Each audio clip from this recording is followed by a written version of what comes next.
I've been at the firm that I'm at for about 11 years, and it used to be SOP changes, is what you're referring to, did not happen very often. Annual would be an overstatement. Like every other year or so, they would have a new, fresh SOP that comes out and it changes the number, and there are significant changes. That all kind of changed last year.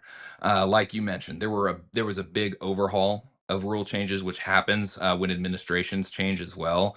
And when those changes go into place, you'll usually have the SBA release it before it's effective, so that the attorneys, the banks, even borrowers, if they get copies and things like that, you can look at it and it'll say effective, whatever, 2 months later.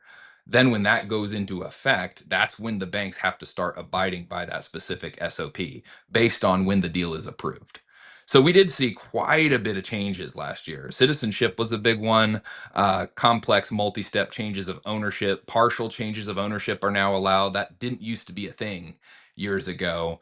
Seller note injection requirements. I kind of started this conversation using a seller note as example, right? So there was a period of time where a new SOP released, and you could use a seller note as injection if it was on standby for 2 years in certain circumstances.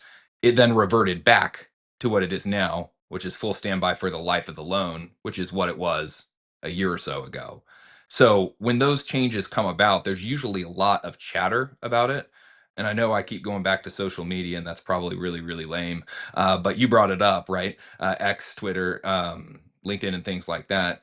You have banks, you have attorneys, you have people who are talking about these things and saying, hey, by the way, this changed. Because some of these changes that come out can completely alter the way investors look at deals. It can alter the way a buyer searches for a willing seller, or a seller, searches for a willing buyer, because it changes what type of funds are going to hit their account and whether or not their deals are even eligible for SBA financing. It's quite a lot to unpack there. Yeah, we see a lot. I talk about the interest rates and how that might impact deals, but the SOP Yeah. changes in this world probably have a bigger impact. I mean, obviously, if the interest rates were like 35%, it wouldn't matter, but the SOPs Right.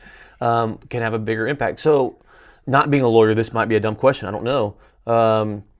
Let's just say we're recording this on January 15th. So tomorrow, Trump announced, new SBA SOP changes. Is it case law dependent then? Like, how long does it take for the banks to be comfortable? Did the lawyers just read it? You're shaking your head, so bad question. So help me understand. No, no, no. Not a bad question at all. I just case law dependent. No. If they decide, the regulators decide they're going to issue a new SOP, that comes out with a specific effective date. That's coming from the SBA directly. And once that effective date comes, let's say that the effective date is February 1st. That'd be really quick, right? But February 1st, the new SOP is effective. And February 2nd, you have a deal that's closing that was approved in December of 2025, right? You would be under the old SOP, even though it's after February 1st.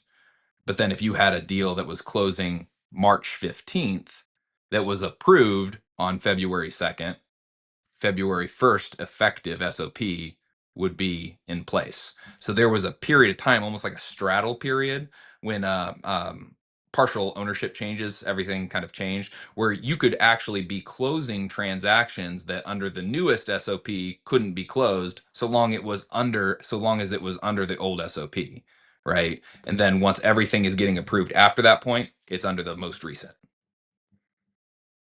And I guess Yeah, something included in that too is changes to the SOP come from a variety of different factors. yeah, Political climate, of course, can have quite a large impact. We saw that with this last administration trying to tighten things up, taking a more conservative approach.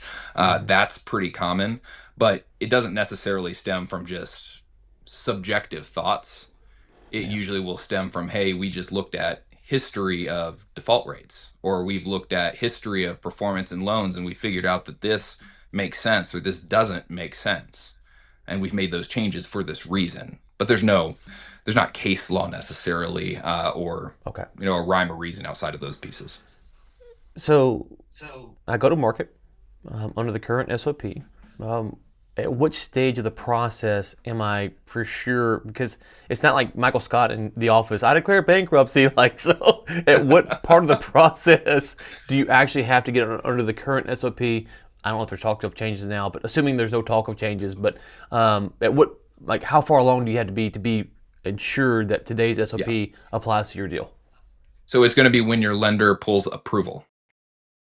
And that's usually a little later in the closing process, but it's before closing. They will pull what's called a PLP number, and that reserves your place in line, so to speak, right? It means that they have said, hey, SBA, I want to give money, and you are going to federally back a portion of that money, and you have said yes. So they've allocated that guarantee on that date to your specific loan.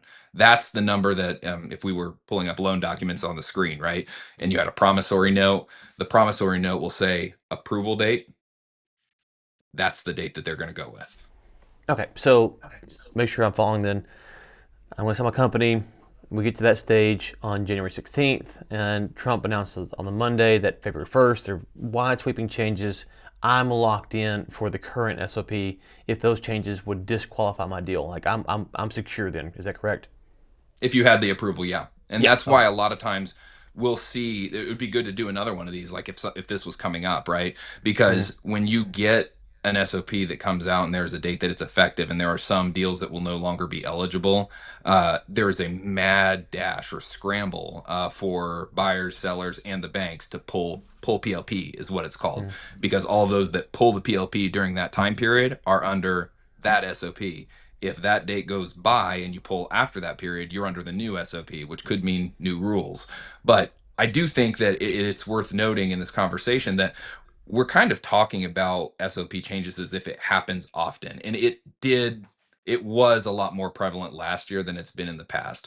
Typically, though, there are not drastic changes in the SOP, and they do not happen frequently. Not to say that it couldn't happen again, but they like continuity. We don't want to just be pulling the rug out from people and saying, "Oh, nope, you can't do that now." There's usually a reason for why they issue a new SOP, and it's usually to protect the buyers, to protect the bank, and to make these deals better, not worse. Yeah. Well, Trump hasn't called me today, so I don't know what his wind, where it's blowing on him. So, but last I heard from him, there's no plans. But that doesn't mean that it can't. And so it's Right. not a fear tactic. I'm with you that it's probably not going to happen, but also just the awareness that it could happen and it could impact your deal. So if the current SOP is favorable to what you're trying to do, go ahead and understand that this is great and it can change. It's not like it's a long drawn out process, years in the Supreme Court waiting to hear a decision. Like it can just Yeah. change, and so you just have to understand that that's a risk, and so small risk, but it is out there.